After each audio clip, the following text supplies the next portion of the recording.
Welcome to Hannity. Tonight, the left has found a new way to limit your Second Amendment rights, those rights of law-abiding gun owners. Now, liberals are no longer simply setting their sights on taking away your guns. Now they're pushing through unprecedented restrictions on your ammunition. Here are the latest developments. In Connecticut, lawmakers are expected to vote tomorrow on a bill that requires the following. Magazines that carry more than 10 bullets must be registered. The law would also create a, quote, ammunition eligibility certificate, which means that background checks would be needed just to purchase ammo. A lot of good those guns would be without ammo. It would also, quote, implement a dangerous weapon offenders registry. But Connecticut is not the only state looking to limit ammunition purchases. Now, a similar proposal is being floated in California by a Democrat who wants to require that ammo be sold only to licensed dealers and would force sellers to notify police if a specific amount of bullets was sold under a certain number of days. Now, there seems to be a few reasons for this change in tactics. Now, while liberal lawmakers, they do not have the constitutional authority to take away your guns, there is no clear constitutional protection in their mind over ammunition. And as we've now seen in recent weeks, Democratic lawmakers in Washington, they don't have the votes necessary to pass an assault weapons ban. So it appears they are refocusing now on individual states and on your ammo. And to help prove our point, earlier today, the White House announced that President Obama, he's going to travel to Connecticut next week to continue to push his anti-gun agenda. It's all starting to make sense. Joining me now with reaction, radio talk show host Dana Loesch and Fox News contributor Leslie Marshall. Leslie, is a gun, you don't have ammo for that gun? Is it worth anything?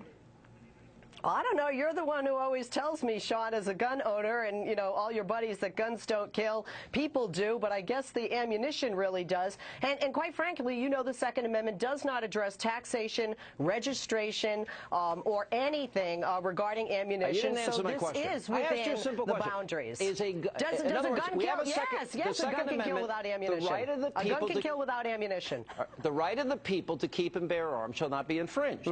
So if the government is either buying up ammunition or making you get, quote, gun insurance, which now is being pushed as well in some states, and they're limiting your ability to purchase ammunition, does that not render your Second Amendment rights useless?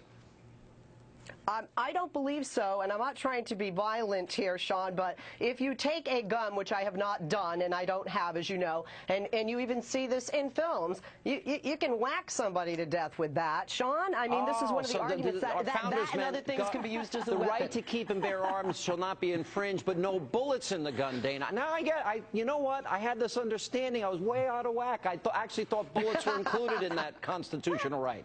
Dana? Yeah, I didn't know we were talking about pistol whipping tonight. But no, Sean, to your point, all of these new laws that are being proposed, and some of these are just sin taxes, let's call them what they are. It's the Democrats' version of a sin tax. Not a single one of these laws would do or have done anything to prevent massacres like this, and it wouldn't have done anything to prevent the Newtown massacre either. I mean, that's the thing. Adam Lanza changed magazines multiple times. It wouldn't have any effect. And we've even had lawmakers in Connecticut kind of admit that. You're the former Attorney General in Connecticut, Blumenthal, say, yeah, it really wouldn't have prevented Newtown. So if we're talking about preventing more Newtowns, then why are we pushing laws that would not have prevented Newtown? All right, that raises a great question. I'll throw that to Leslie. Leslie, can you name one proposal that's out there today by the left, by Democrats, the ammo laws that we're talking about, even the United Nations issue that came up earlier today, which the United States wants to be a part, which is really scary to me. I don't want to be governed by the UN. Is there any one law, though, that you can think of proposed by Democrats that would have prevented Newtown? Actually, I don't have the statistics for that, Sean, because obviously we don't have a universal background check system, so I can't say what would have happened. No. But wait. No. But you have to understand. You have to understand what you guys always say. What you guys on the right always say. My buddies there on the right, the two of you, is that give the states more power, and in the state of Connecticut, 2-to-1, 66 to 30%, the people of Connecticut want this gun control. So guns are used as pistol whips. I got it. Want this. All right, but this is important because, you know what, Dana? I don't want to turn on the TV. I don't want to turn into the Fox News channel and see another one of these tragedies. Now, I don't know for whatever reason the left thought it was funny that Wayne LaPierre suggested that former military people, former policemen, could be hired by these schools and other places, just like Hollywood stars and sports stars and politicians. Right. They have armed guards. And why not put them in school as the front line in defense? It would be an investment I'd be willing to pay for as an overtaxed New Yorker. And Sean, that's something you want to talk about what Connecticut parents wanted, what Newtown parents wanted. They wanted that. They voted for that. They voted for armed security in their schools. So they actually agreed with the NRA and Wayne LaPierre on that. And as far as, states choosing to do what they want to do, if we're going to talk about the Supremacy Clause and the enumerated powers of the Constitution, the Second Amendment, that's a civil federal right there, civil liberty. So we're talking about modifying essentially what's a federal civil liberty, and that's a discussion we can have for another time. But no, the parents voted for that in Connecticut. They voted for armed security in their schools. They agree with the NRA. What do you think they're being a little extra clever here? Because it's interesting. It's Harry Reid protecting all these Democrats up for re-election in the Senate in 2014 from red state Democrats, by not bringing this legislation for a vote. So the political cowardice is coming from Harry Reid. But if they now go for ammunition, it's just another way of rendering the gun useless. There's no point. All right. Well, we're going to take an AR-15 and hit, an intruder over the head. Good luck.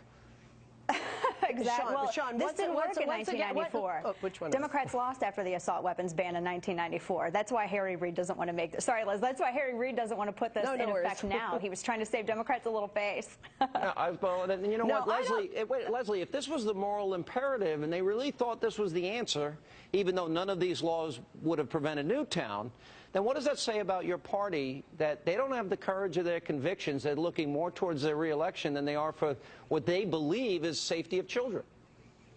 I don't agree with that at all. I mean, I'm going to go to, in my state here in California, Mike Thompson, who's an avid hunter, owns numerous guns, who knows more about guns and usage of guns than I do, and so do you, Sean, who said, look, when you're hunting, you've got 3 rounds. You don't need and can't physically use 30 rounds. And in Connecticut, the parents of these children, the families wanted an outright ban on magazines. So in Connecticut, this is actually watered down from what the families and the parents of the victims of Newtown actually how silly that argument is?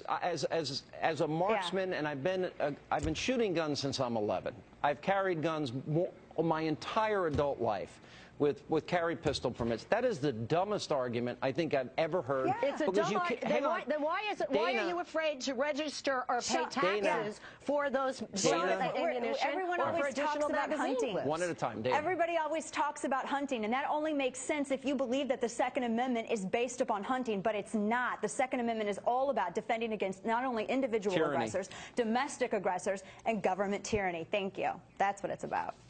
And Dana, I'm just curious, and I say this with all due respect because I enjoy being on with you tonight. When was the last time the government, state or federal, came knocking at your door and was trying to take things, guns, etc., away from you? Apparently they don't want us to buy or trying to violate your because it hasn't happened yet, the presupposition is that it won't happen?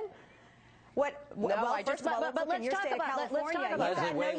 Let's talk about that. We have 2 guys dead in Dallas, There was a couple in California that were raided. The husband had his registered firearms taken from him because his wife voluntarily committed herself to a mental facility already. So that already happened in your state, which I'm sure you're well aware of, with all due respect. And in Texas, that's already happened. And in Texas, as you're well aware of, 2 guys were just killed that had guns in their homes with bullets. Just because it hasn't happened doesn't mean it won't. And that's what the beauty of the Second Amendment is about, to ensure that it won't. Or the right not to have That's what it's about. Or the right to choose not to have Yeah, you can choose to not. That's right. You can choose not to. But don't deny me my right to it. Thank you very much. I don't. I know a lot of liberals would like to, obviously, and the president's out there twisting the arms of state legislatures now to try and get his way because he can't get the bill passed because his own party won't go forward with the bill because they're all protecting themselves politically. But thank you both. Good to see you.